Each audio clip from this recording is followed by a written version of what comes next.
promise placed within my hand, a glow no shadow can deny, a truth that burns and will not die.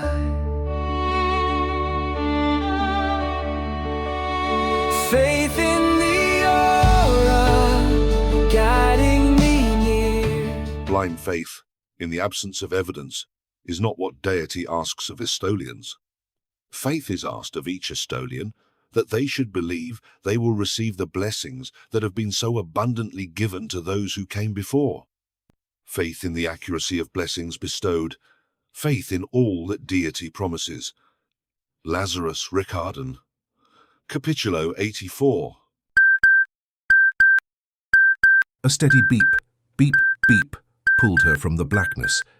When she opened her eyes, she saw a pleasant but unfamiliar room. The sound continued until she spotted her cell phone and silenced the alarm. Looking around a little more, memories of the eventful flight that ended in disaster trickled back. She knew what had happened. She had blacked out once help arrived, her usual response after a crisis. It struck her as incredibly anticlimactic to collapse just as the final rescue took place.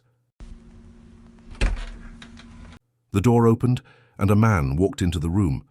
She stared at him in amazement. He was absolutely beautiful. His hair was a deep russet, his eyes a startling aqua. His smile when he saw she was awake only heightened the effect. He was the most attractive man she had ever met. "You are awake?" he said warmly. "I am very glad to see that you have rejoined us." He crossed the room and sat in the chair beside her bed. "The physician believes you are one of those individuals who respond to a crisis in one way, but whose body exacts a penalty once the danger passes. You have been unconscious for 16 hours. Yes. She said.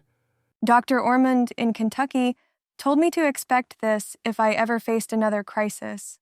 Last time it took me a full day to feel like myself again.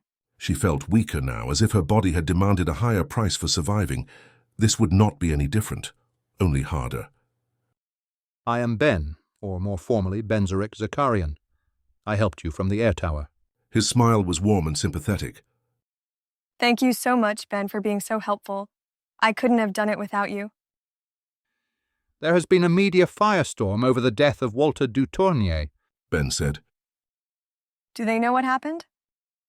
"As I understand it, they say he had a burst blood vessel in his brain. We have already transported him and his airplane back to Mallorca." She should be asking further questions, but the familiar lassitude stole over her, her eyelids growing heavy. Ben stared at the woman asleep in the bed before him. He had been on his way to meet Kelsey Amador, one of the young women his family considered might be an acceptable match. But then he was diverted to the airfield to help rescue some crazy American who thought Google could teach her to fly. He would ask his father to share his regrets with the Amador family. Kelsey Amador was not the right woman to be his Cailey. Ekaterina Zomel brightened the entire room with an aura he never in a million years expected to see. It pulsed like a strobe light in time with her heartbeat. He watched in fascination as she drifted to sleep, the pulse of her aura slowing in time with the beating of her heart, bringing a quiet peace to his soul. He was a Zakarian, but from what he knew or thought he knew, the aura was reserved for those in the higher echelons, where unions carried heavy religious and political weight. His own marriage would matter to no one but himself. Like all other men of Estolia, he planned to wed at the age of 30. He never expected deity to intervene in something so personal. The door opened, and his sister came into the room. She glanced at the readouts from the machine hooked up to the girl, and then efficiently detached everything. Once the machine was ready to wheel out of the room, she turned her attention to him. "She will recover, brother," she reassured him. He nodded. Then, after a heartbeat of hesitation, he said, "I see her aura." Misty's eyes flicked from him to the girl and back again. "You do? Did your Bendelora say you would see an aura?" He shook his head. "The blessing was vague. I always thought it was the usual sort of thing. Live the promise, reap the rewards, serve the nation. Nothing remarkable. I am nobody special. So why would it hold anything more for me? She crossed the room to give him a hug. When she pulled back, she grabbed his hand and led him over to an arrangement of chairs in the room. Once they were seated, she said to him, I do not like to hear you say you are nothing special. Her eyes searched his, delving for answers. What makes you say that anyway? He looked away from his sister, knowing she had an uncanny insight into most people she met. His gaze drifted to the aura of the beautiful woman asleep in the room. The words faltered, lost before he could shape them. He glanced at Misty, then let the unfinished thought die. I just always feel as if there are two types of people in Estolia. Those who are special and those who are not. I am definitely not special. Misty laid a hand on his knee, pulling his attention back to her. They were close in age, but she had already been married for 10 years, and he often thought of her as much older since she always seemed so wise.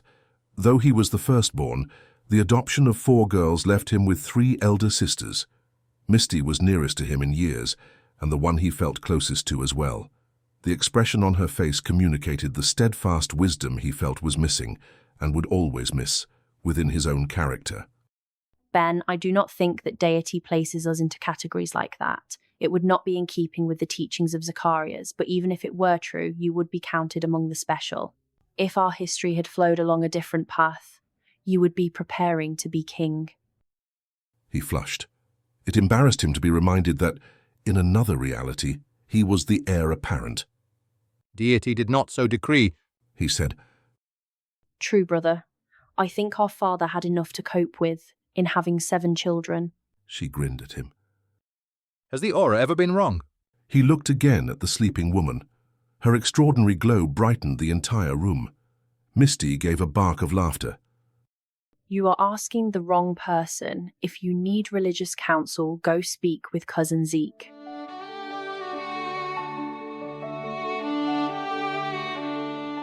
"40 minutes later, Ben entered the temple. He had completed his acolyte year, the mandatory period between ages 18 and 30, when all Estolian men study the teachings of Zacharias, along with the history of the nation. After his marriage, he could opt for another year at the elder level. Initially resentful of the acolyte requirement, he had become fascinated within a week of starting his studies. He now knew he was likely to pursue the elder level, driven to pass the significance of seeing the aura of the enchanting American. His cousin Zeke was in his office in the temple. As he entered the office, Ben recalled that he had originally set up this meeting to discuss a liaison with Kelsey Amador. You have informed Kelsey's family? Zeke asked. Ben had to wonder how the keeper always seemed to know things that were locked up in the hearts and minds of the inhabitants of Estolia. I have, cousin, he said. Have a seat, Ben. Why have I been gifted with the aura? He asked once he was seated. Zeke laughed softly, shaking his head. You are a direct descendant of the firstborn son of Zacharias. The potential has always existed. What matters is remembering that the aura is there to help you recognize the dictates of deity. Kelsey Amador would never have triggered it, but nearly all the brides from beyond Estolia are identified with the aura. How else would a Zacharian, or any descendant of Zacharias, know that a woman is right for Estolia? The aura was necessary to guide you, to show that she is a true daughter of Estoliana. Is the aura ever wrong? He had to know. You read the capitulos. Was it ever wrong in any of those? Of course it was not, but those are all about the Streyaron. The king, the keeper, and the 2 oldest sons of the king were always known as the Streyaron, men with the greatest concentration of power in Estolia. I do not recall learning as much about other descendants of Zacharias who saw the aura. There has never been a time, Benzeric, that the aura was wrong. Do you doubt that you have met your Cailey? He shook his head. He had no doubts whatsoever. Is such sureness typical? He had to know. Zeke's smile grew broader. If you feel as though the universe will crash to a halt without her, that no other woman could possibly compete, that you would go to the ends of the earth, do whatever it takes, up to and including abduction, to fulfill your destiny and her destiny at your side, then what you are feeling is typical. The